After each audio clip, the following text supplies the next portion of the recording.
and I'm presently working with SAP.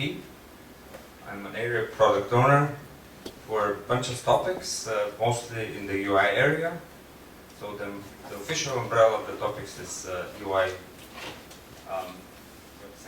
evolution and integration. And the evolution business deals with more classical technologies like Working Pro ABAP, Unified Rendering, and Floor Plan Manager.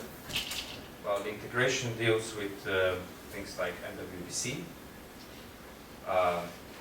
the Working Pro Page Builder that we saw recently, and there's one new topic called UI Integration Services.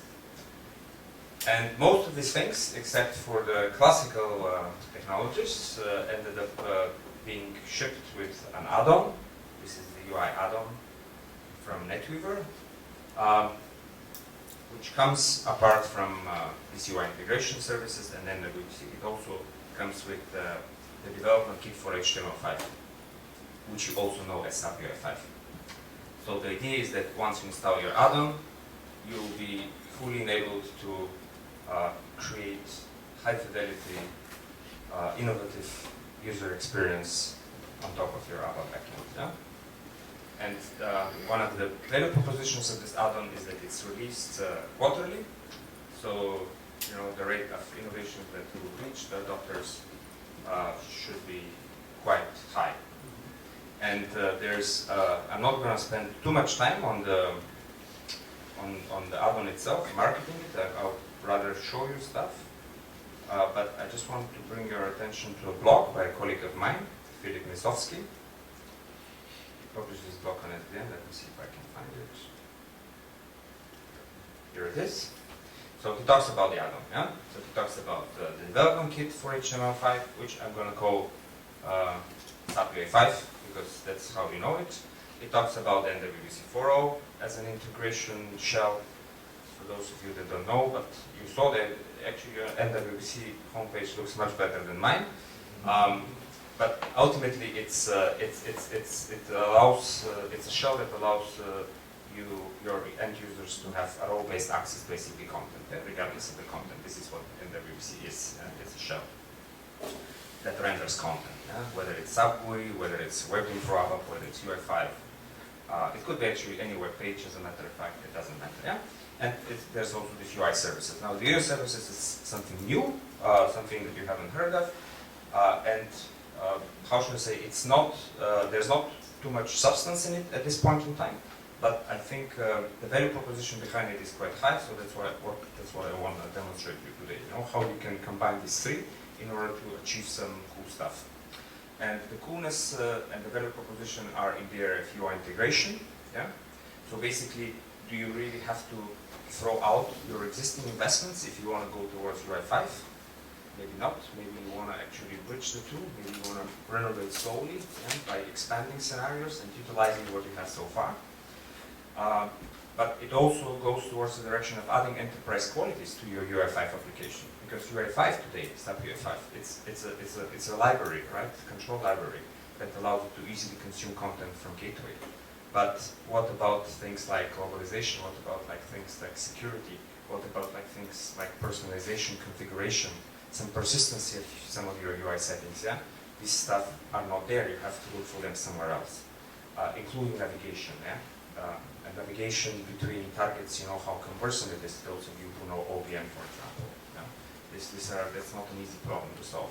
So with these UI services, and in particular with the navigation service that's there, we try to bridge this gap. We try to help you easily navigate between SAP content implemented from different stack with different technologies on one hand side, and also to integrate. And by integrating, you can actually start adding your UI5 screens on top of your existing, let's say, classical Working Pro ABAP screens.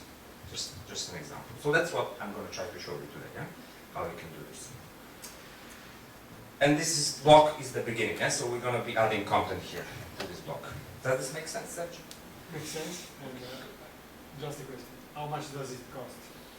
The add-on is free. Did I mention the add-on is free? It's free.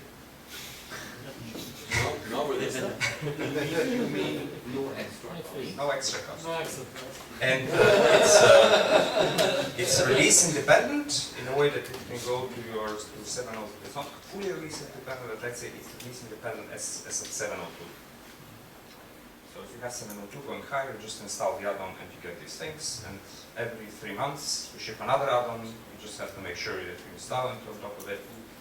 And you're going to get, let's say, the latest increases from SAP UI 5, the latest version of your shell, yeah, and of course more services that can help you combine and mix and add enterprise qualities. And innovate ultimately, yeah, I think this is the buzzword that we want to hear. I missed HANA somewhere, but okay, hopefully I'll be forbidden. You can use it with HANA. Check mark. Thank you. So, let's say, it's going to be a simple example that we're going to look into, yeah? So, let's say that your task is to provide a high-fidelity search application to your end users, yeah? And your target is the casual usage. So, it has to be something lean, something cool, and, you know, looks like a pretty good, how should I say, show proof point for HTML5. And of course you have the add-on, let's not forget, we just downloaded it somehow from the solution manager and we managed to install it. I don't want to know how you guys do that, but apparently it should not be so painful as some of the rumors are. And you have the latest development kit from HTML5, from SAP, and you use Eclipse of course, and you create your application. Yeah? I don't want to upload my data. The good news is that this tool, the Eclipse tool allows you to share your project with your ABAP backend. So basically, you can create your project in Eclipse and upload it into the ABAP, or the other way around. You can create it in ABAP and get it here, and you do this through this team share feature. Yeah? You cannot see it right now because I've just created it, so it's missing here. But you're gonna, when you create your project, you're gonna have an option to share with ABAP. And once you do so, the application will be stored in a BSP application. I want to just make this a clear differentiation that we're not creating a BSP application per se. Yeah, we're just storing the UI5 application in BSP app repository. Yeah, and from here you can of course test it. You can expose it, make sure that you set up your ICF nodes correctly and activate them, and so on. So this way, ABAP users get them. Yeah, and the application is quite straightforward. I have an index page, yeah, that uses a view. This view also is my controller, and in this view I don't do that many great things except that I call a service. Yeah. Now, this could be your enterprise search. It could be a wraparound to an enterprise search. I don't want to exclude the fact that it's an enterprise search. Our goal again is to create a casual search application for the end user. Yeah? So some simple way of allowing people to search across ICP business data. Yeah? So it could be based on enterprise search, but you could as well, utilize some existing business objects from SAP and create a simple REST service, yeah? As I have done in this example.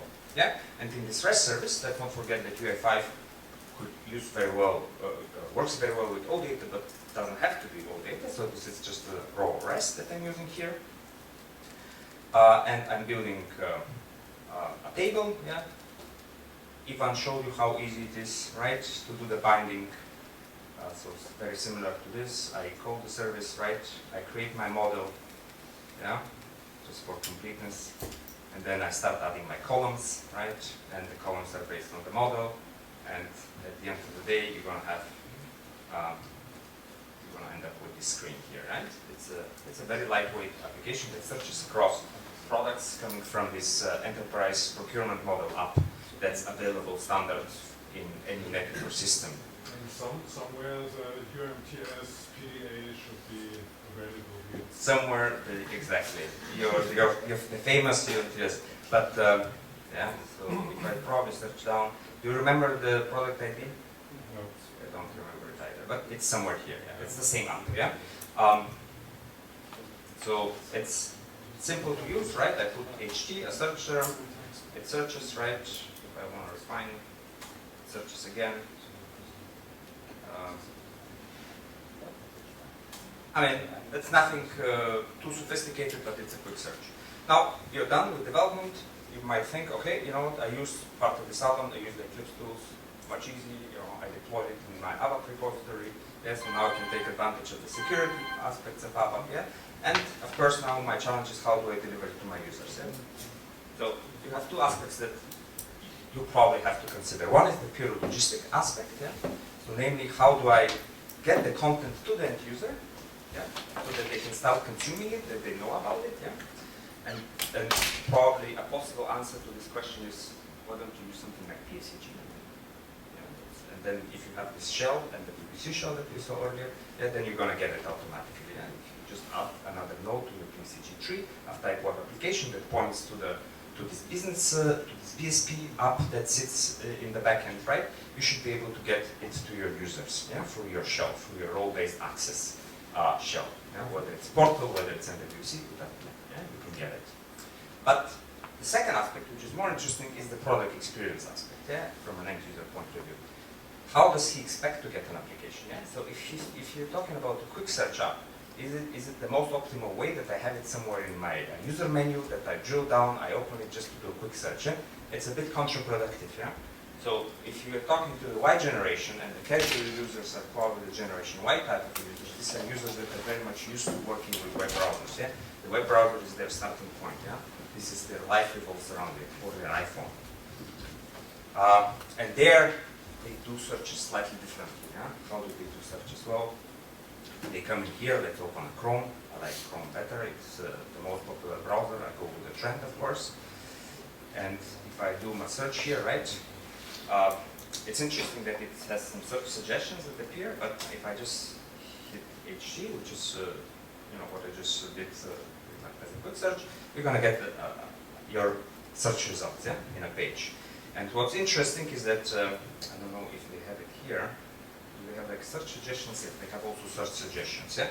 So actually, if you look at what sits behind the search capability of your browser, you will find it here in the search, and you have many search engines. So you have some default search engines, you have other search engines. What's interesting is that many of these will follow a specification called OpenSearch. Yeah? So it's a well-known standard for delivering, for enabling search providers to be consumed. Yeah? And there are probably two things that you're going to need in every open search. This is the suggestions, so a list of suggestions, and a dedicated search page. Yeah? So if I go back to my Google screen, yeah, this is what you're going to see. Right? Sorry, where was my Google screen? Yeah? The suggestions and the search results, right? And this is what the generation Y expects. Yeah? And now we have two problems to solve. Yeah? The access to the content and the product experience. And here the NWC4O comes into the picture because it's a brand new product which is heavily influenced by the modern browser experience, and it of course can consume open search providers. Yeah, so if I now open it, SAP.com also provides open search? it probably does, and they probably have it configured somewhere. I have to do lots of modules. So I don't have proper trust relationship between the systems. I'm using development systems today. Yeah? And this is, let's say, an equivalent to an address bar. We call it quick launch and search. Yeah? It's like it has a central space. It takes central space in your NWC frame, and it does what would you expect it, to do. Namely, to quickly launch applications or to search across various search providers. And some of these search providers are built in. So this is, for example, it searches in your ABAP backend, or it could search in your desktop, but it could also search in some external search providers, like this Wikipedia, which is like an open search provider, yeah, that I just added. So anyone can do that. So now, if we can enable our application to act in this way, I can add it here, and then I can get it to work the way people expect the search provider to work. Yeah. Named available through the browser, I put in my product, I do enter, and they get my results. Named quick search, right? For casual usage, for people that don't want to think, where is my search for my products, how do I do the search? I just do it the way I'm used to do it. Yeah?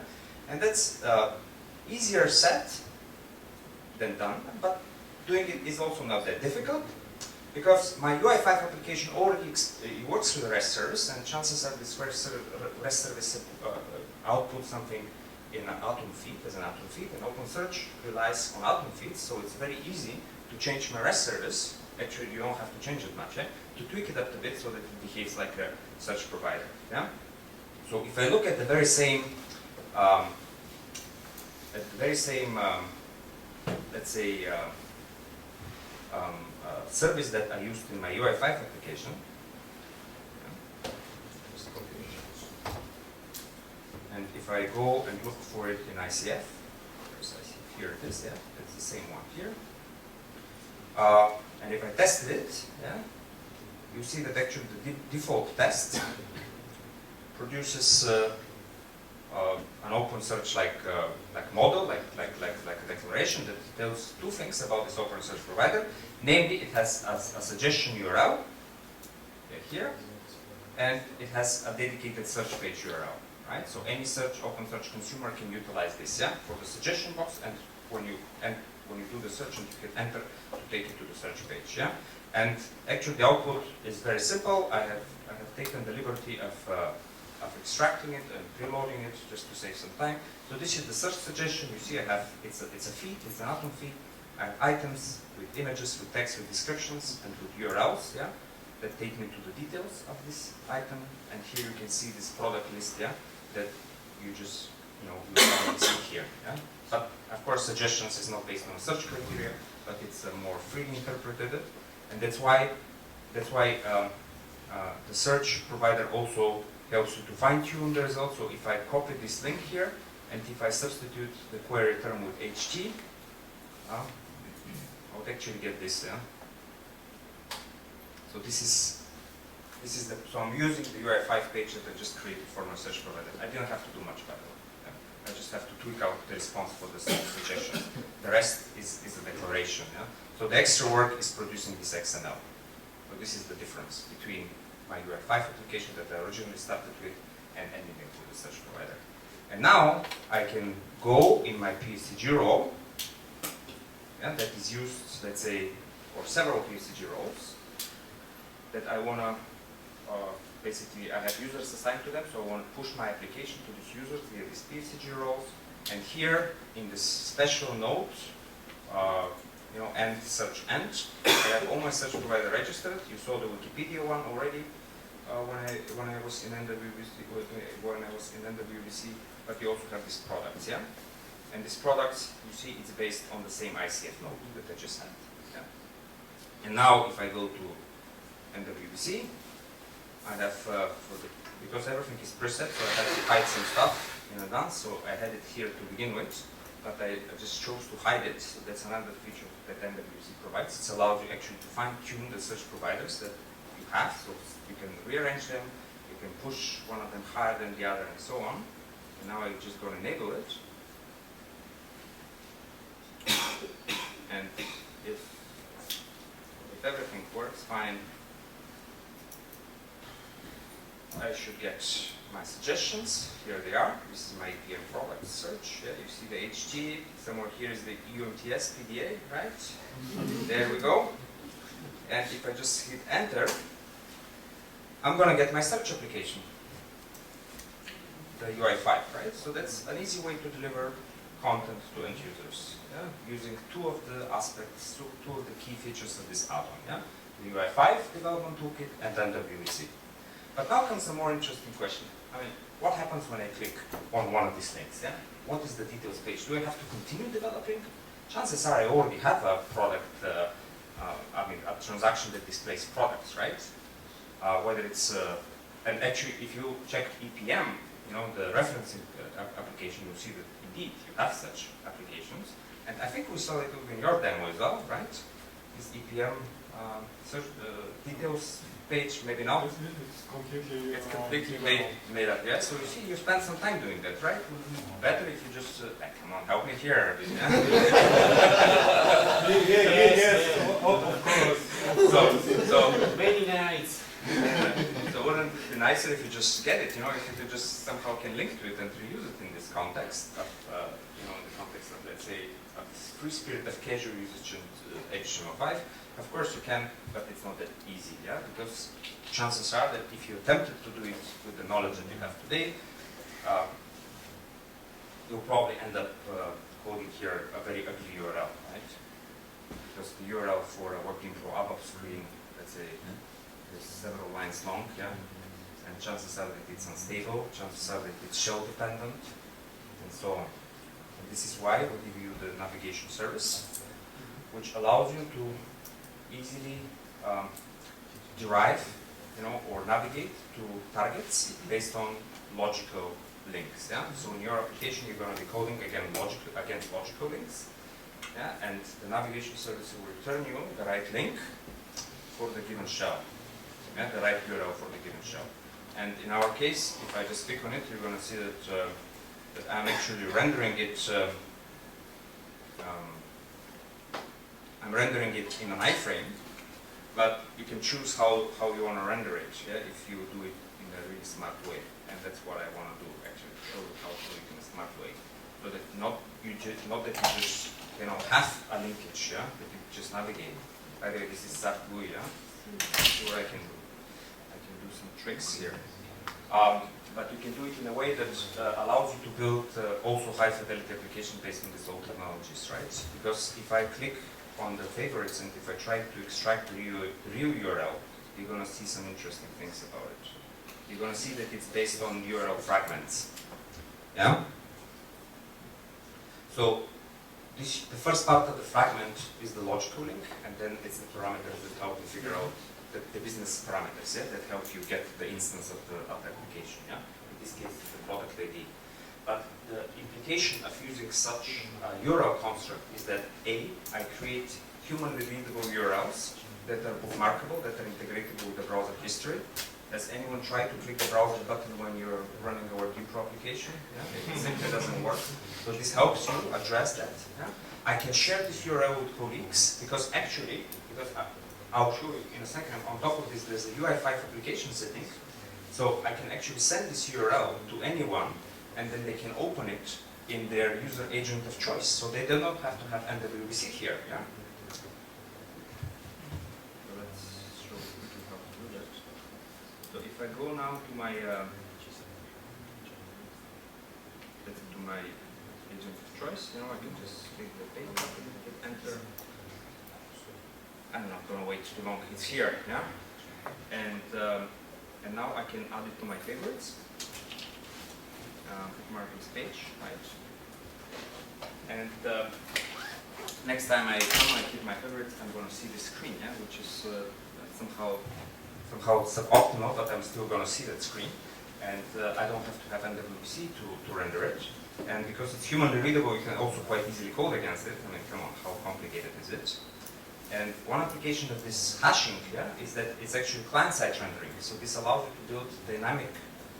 This allows you to resolve the targets dynamically in the client without, explicitly initiating a round trip. Basically, you can decide when you're going to initiate a round trip. This allows you to cache stuff on the client, right? So you don't have to send, get the target every time or render this, grab the whole screen every time. You can, add several iframes and switch between them based on how we navigate. So the decision of when you go and fetch the screen is up to you, it's up to the client. And this, of course, helps you implement such cool things as flicker-free browsing, yeah? And choose the shell that's going to surround it and add content to it. So now my shell is very clean, yeah? I've added only this, but you can probably go crazy, yeah, with the stuff that you can add on top of it. You can add the code reflection shell that we saw in your demo, yeah? Someone else's demo. Yeah, in everybody's demos, right? And I'm going to have a completely new shell experience around it, which follows the Operon rather than another type of standard. I'm actually going to show you the new high-performance applications with the one screenshot, just so that you can see what you can achieve with these services, yeah? What kind of fidelity that promotes casual usage of products you can build on top of this UI5 and these UI integration services. And again, you don't need a default shell for it. And the way I did it is quite simple. Yeah. So in my code, I have this Go application. Yeah. So this is just an HTML. Again, very simple. I have one view here that I add, and in this view, yeah, I call this Launchpad service. Yeah? And I pass to the Launchpad service the URL fragment that I received. Yeah? This guy here. Yeah? I specify the shell type. In this case, I want it to work in any shell type, so I did not pass. I used the default resolution. Yeah? And then the nav service looks into something that's called Launchpad. It's an application, it's a transaction from SAP. That's where I have it. I'm going to just type it.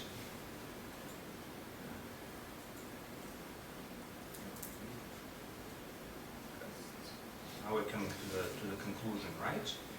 And in my application, actually, what I will show you is that I have hard-coded the Launchpad instance that I'm using. So the Launchpad actually allows you to group navigation targets, the technical definition of navigation targets into Launchpad instances.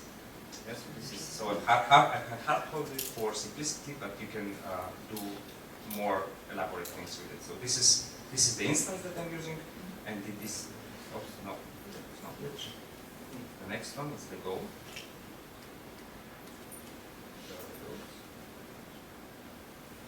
And here I have this guy. It's a technical definition of a transaction, SAP MPD. Yeah, you can't tell this from the hash product, right? But behind it, it has advanced parameters, in which the most important is this one, application alias. This is the same as my hash value. Yeah. And I also, if you remember, I also had some business parameters that I passed to it, which is ID, which is resolved by the Launchpad to this technical parameters, which is passed to the transaction. So this is all happening behind the scene. Yeah. So based on this definition, the Launchpad service will return you. Let me show you what it's going to return you.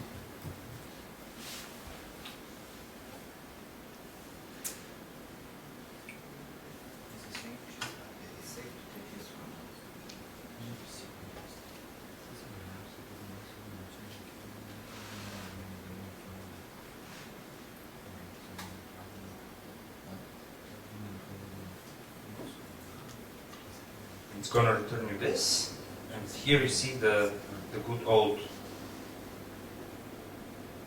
URL from the web GUI. Yeah? So, I mean, it doesn't look that pretty. Yeah? How more user friendly is this compared to what I had passed to my other colleague, yeah, to share, and compare this with this. Yeah? It's much more usable, this URL, and it's stable. Yeah, unlike that one, the other one can change. And just to show you how it can change, let's say tomorrow you install the latest version of the latest EHP, right, of your ECC. This EHP brings lots of things, among which is the so-called UI renovations. So some of your screens are going to be renovated. You can experience this with EPM. If you have the NetWeaver 731, your EPM model does not, it also has this transaction, but it also has, for each of these transactions, has a renovated screens with built-in Pro Avatar floor plan manager. And now the question is how you deliver these new screens. That's what the users would get if you don't do something about it. Yeah, but they already have the new screens, yeah, which looks much nicer, as I'm going to show in a second. And because of this decoupling between the logical link, yeah, and the technical link in the Launchpad, you can do this with just one customizing. And so I go to the Launchpad. What I'm going to do for the purpose of this demo, I'm just going to rename it. Right? So now nothing will happen if I use it. Yeah? No one is going to be able to find my product. It doesn't exist. Yeah? And I have to create another, of course, navigation instance, which is to the WebTeam Pro application that will ship with the renovation. You see, it's actually a floor plan manager application. Again, I have to specify the parameters. Yeah, no big deal. It's easy. The business parameters are ID. Is ID, and now I have to change the logical alias to product, because that's what I have coded in my application. Yeah, product, save. And now this great gal, yeah, which had added this to favorites, yeah, she tries to open the favorites again. If my magic worked, should get the renovated screen.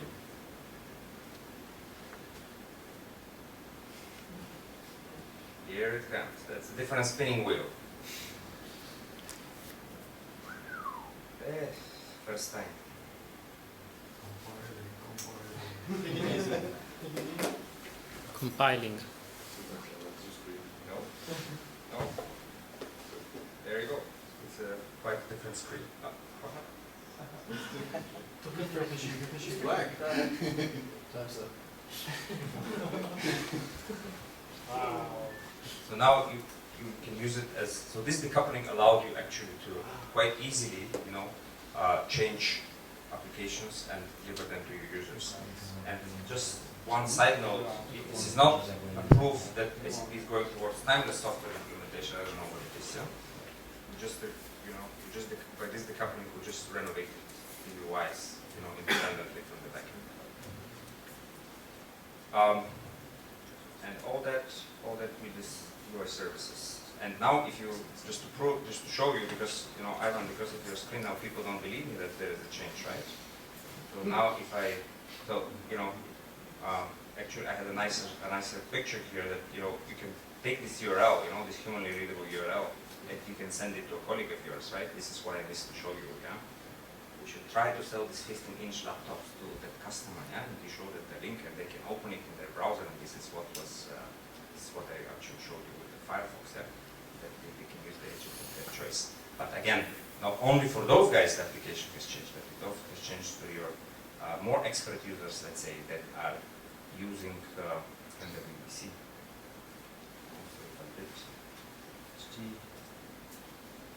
Products, and now I pick one.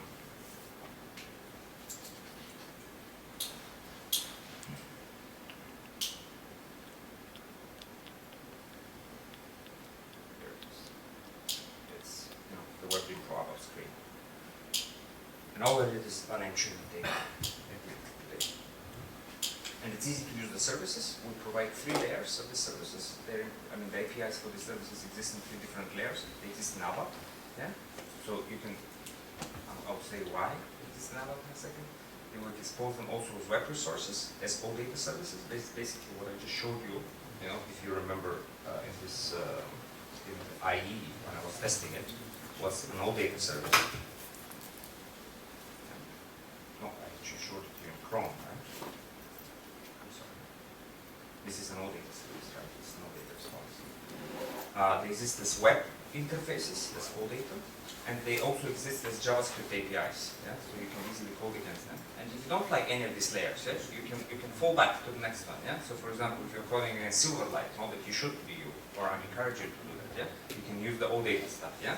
But then if you don't like the OData stuff because you don't quite fit into your scenario, yeah? Maybe you want to add something, you want to tweak out the outcome. Yeah?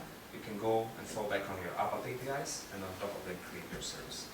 So that's basically the idea behind these services, and NWC, and of course UI5.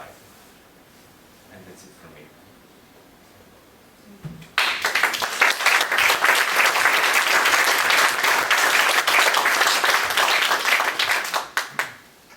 And the usual question, do you guys have questions? No? Just a question. Documentation. So what I just did here, we're planning to write several blocks that will appear under this block by Philip that I showed in the beginning. I'm thinking, how do we distribute the code? Hopefully Rui is going to jump in and say use code exchange. Yeah. That's why I asked how about this OData service, yeah? Because if we're going to build it with the example with OData, it will be very nice if we can package it and smoothen the process of distributing of the code and the logistics aspect of it, combined with the user experience from this Eclipse plugin that we saw from the recording of Gregor.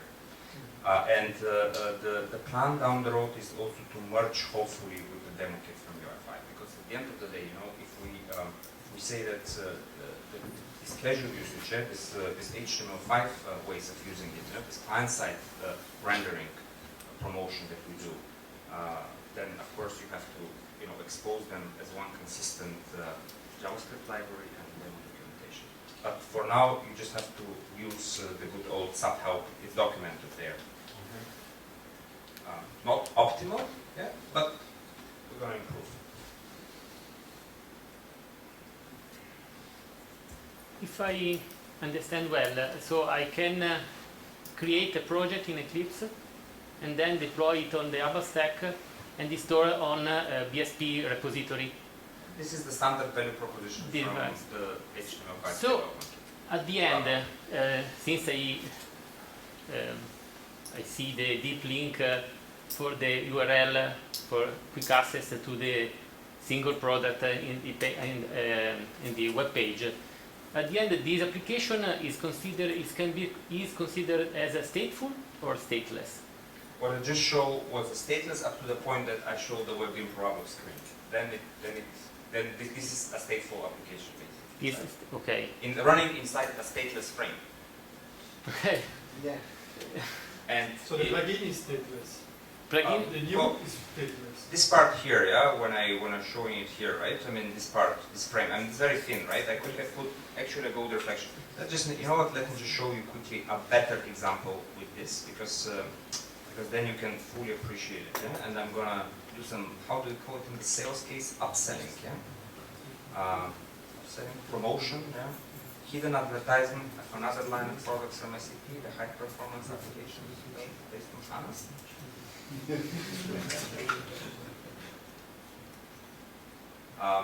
Yeah, so if I do this, so this is the HPA shell, right? So you see, this is the UI5 control, yeah, that renders some content.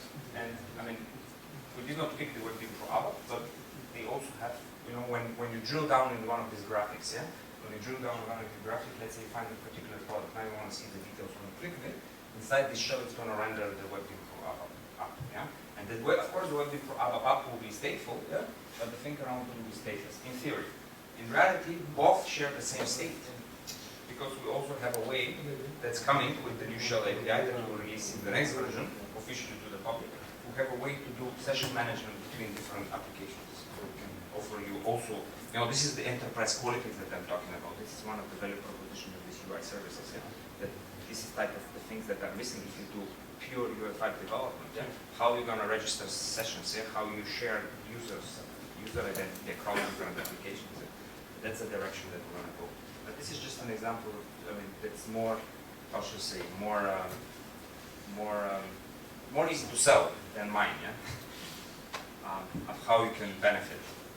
And yes, around it it's stateless, inside it's a state. And if I deploy a project without embedding WebGame Pro ABAP or other stateful inside the application, I can deploy a stateless custom pages done by myself. Where do you want to deploy them? Some What I showed you, I've registered them in NWVC here, yeah? Here NWVC is very easy, by the way, because now the session is shared, yeah? Because we have a shell around it. So the session will I propagate to this think Luca is application. asking for the until the table. We propose the table of products. That's pure UI5. Yeah. Yeah. But the identity of the user is in this case, it's managed by the shell, yeah?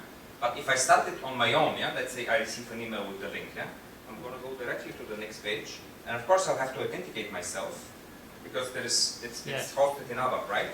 So I have to log in. If I have single sign-on installed, it's going to happen seamlessly, yeah? So the user don't even have to see that there's some authentication going on there, right? But this is one of the, I think that the value proposition of deploying UI5 applications in ABAP, right? Because then you can more easily manage this type of aspects of organization.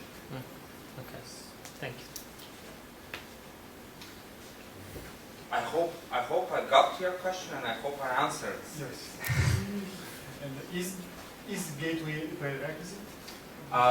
For the services, gateway is prerequisite because the one that I showed you is using all data, is based on all data. But as I said, because we have 3 layers of APIs, so we can actually fall back on the ABAP one and expose it with a simple ICF node in a REST service, yeah, in a BSP application. Yeah. We're currently in talks with the gateway colleagues, and the theory, don't quote me on that, shall I turn off the recording? The theory is that if you have the add-on, and if you're an existing user, then the gateway is also free. If you're an ECC, if you have ECC, yeah, and you get the add-on, the gateway is not, you don't have to pay for the gateway. At least this is, I don't know, I have to prove, we have to check it. I wasn't paying attention, sorry. You're not paying attention, of course you know. You have to pay for a gateway if you're an existing ECC user. There are discussions going on about the Removing the payment, not payment of gateway services. But You have to the pay moment, for the usage, not for the gateway Yeah. itself. Because gateway is also delivered in Solution Manager for free. maybe it's better to wait until. Let's wait a bit, yeah? the Find official- out if we the can- But please make your comments on this block, because then we can take them and answer them after I check with the other colleagues from SAP. Yeah. The block is under Filip Mizowski. I think I even saw it appearing somewhere on the development center page. It was Yeah. appearing there somehow. So, yeah. Philip, that's introducing the new UI add-ons for SAP NetWeaver. Maybe I can send it to you and you can put it to SAP now. Yes, To the page. for sure. And then you can, John Moy has already done some comments about it. Yeah, Me the too. other people, you too also have done comments, many people have done comments. So it is a new product, and of course, chances are there are many things that we did not do right. I prefer it, I don't see a way to, this is a very complex topic that we're trying to build here. I don't see an easy way of tackling them in one shot. So one by one, service by service, quarter by quarter, adding more and more and listening. Listening to the reading from STM. Good stuff. But we should make it, I think we Call need it a day. at least 1 call hour. it in the morning. Yeah, the next session is lunch. My favorite session. We are going